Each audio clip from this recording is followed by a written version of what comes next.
Hello दोस्तों, welcome to horror pasta.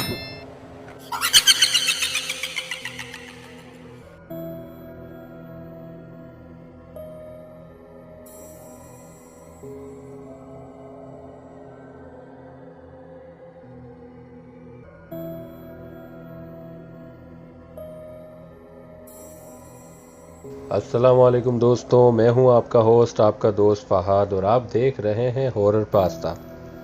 दोस्तों, क्या हो अगर कोई आपसे ये कहे कि तुम्हें रात को सोते वक्त क्या हो जाता है। तुम अपने आप से कभी ज़ोर ज़ोर से बातें करते हो नींद में, और कभी धीरे से सरगोशियाँ करते हो। कभी कोई ये कहते हैं कि क्या होता है तुम्हें रात को कि तुम नींद में खिड़की के पास खड़े होके किसी से बातें कर रहे होते हो।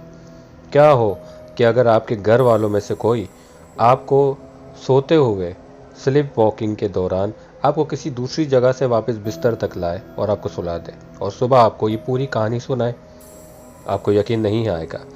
एक ऐसी ही लड़की के बारे में हम बात करेंगे। एक लड़की थी जिसे ये डाउट था कि वो रात को सोते वक्त अपने बिस्तर को छोड़ के कहीं दूर जाके सो जाती है, क्योंकि उसे ये शक था कि जब वो सोती तो वो अपने कमरे के बिस्तर पे सोती, लेकिन जब उठती तो कमरे के किसी और कोने से उठती।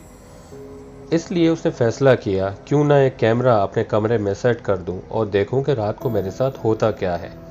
तो उसने ऐसा ही किया, एक कैमरा अपने रूम में सेट किया और उसकी वीडियो रिकॉर्डिंग की। लेकिन जब सुबह उठ के उसने उस वीडियो रिकॉर्डिंग को देखा तो वो वाकई में बहुत डर गई। आप खुद ही देख लीजिए।